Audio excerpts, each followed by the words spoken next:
Hi everyone, my name is Valerie and I am an ECE student at Wayne State University. I'm going to be showing you a sample problem from ECE 2610 Digital Logic Design. This is from the Combinational Circuits section of the course.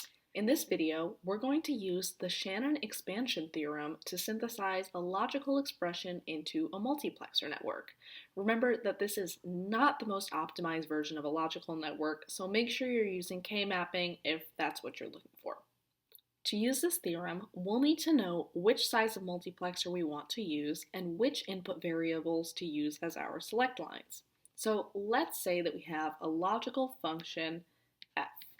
This guy has inputs A, B, and C, and is equal to A naught, B, C naught, or A, B naught, C, or A naught, B naught, C naught.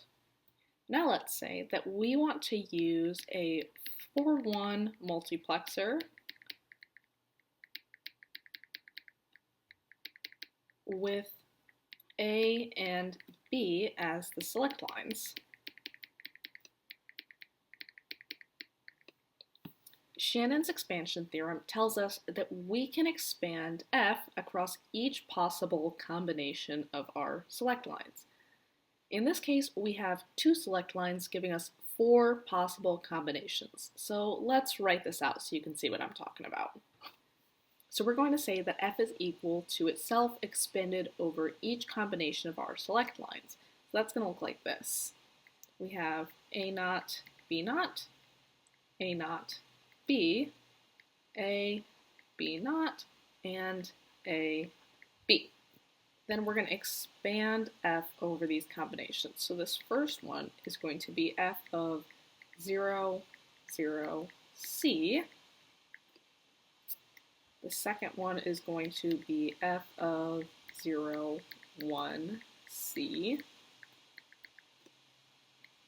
The next one is f of 1, 0, C.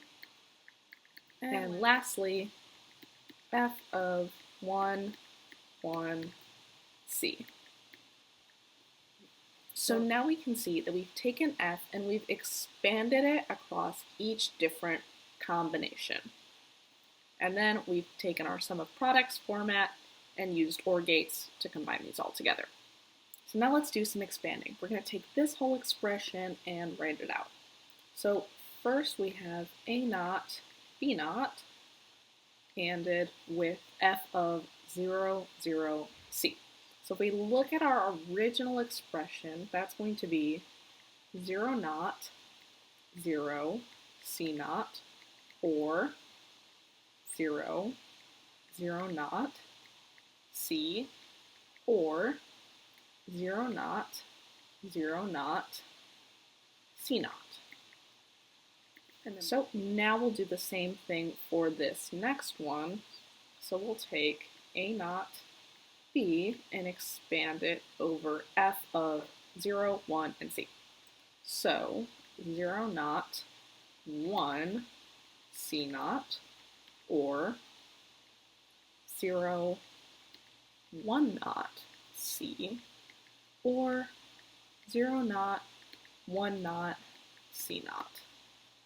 And then same thing for this third one, A, B naught, across f of 1, 0, C.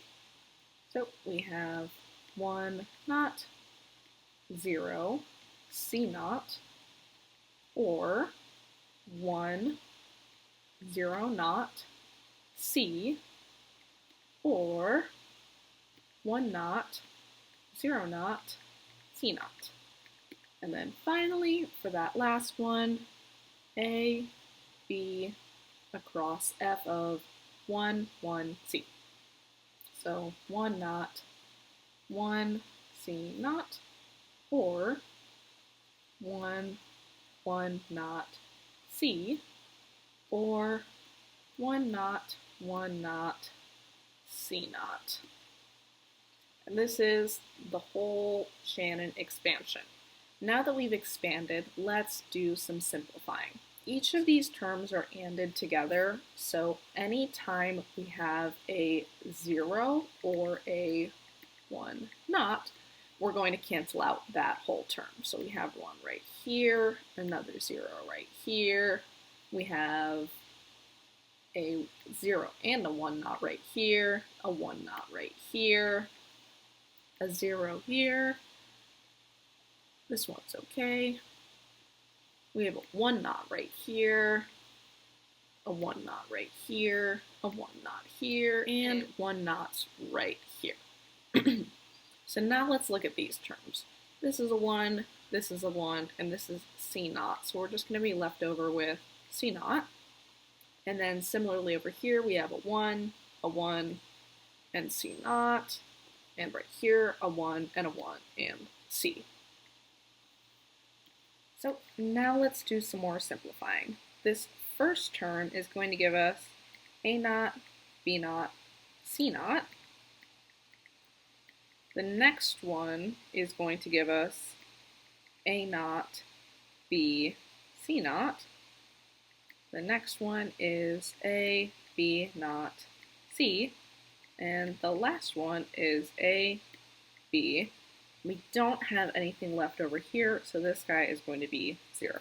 And again, each of these are put together with our OR operator. Now, based on the combinations we have here, we can use these to represent each line of our 4-1 multiplexer that we requested. So now that we have our 4-1 multiplexer with our select lines A and B, we can see how these terms are going to correspond with our input lines. We know that each term corresponds with some combination of A and B. The first term corresponds with A equals 0 and B equals 0. And we know that that's going to select this first line. So if we plug those numbers in, we're going to get 0 not, 0 not, C not, which is going to simplify to C naught. Our next line corresponds with A equals 0 and B equals 1, which lines up like this. And if we plug those values in, we'll get 0 naught, 1, C naught, which again simplifies to C naught. Our next one corresponds with A equals 1 and B equals 0.